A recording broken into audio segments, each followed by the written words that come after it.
লাল শাক ভাজার জন্য আমি এখানে এক আঁটি লাল শাক নিয়ে ভালো করে বেছে ঝিরিঝিরি করে কেটে ধুয়ে রেখে দিয়েছি। আর নিয়ে নিয়েছি বিউলির ডালের বড়ি। কড়াইয়ে তেল গরম করতে দিয়ে দিলাম, সাদা তেলে ভাজা হবে। তেল গরম হয়ে গেছে, বড়িগুলো দিয়ে দিয়েছি। দিয়ে বড়িটা লাল লাল করে আমি এবার ভেজে নেব, নিয়ে তুলে নেব।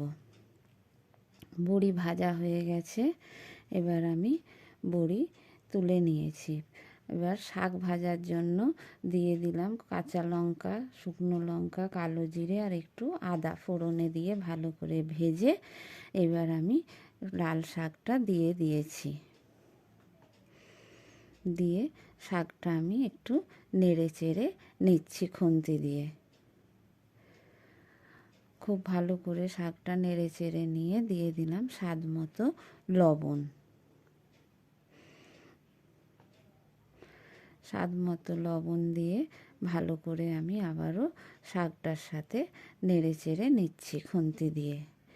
নিয়ে শাকটা এইভাবে ভাজতে ভাজতে আমি দিয়ে দিলাম একটু মিষ্টি, স্বাদ মতো চিনি দিয়ে দিয়েছি।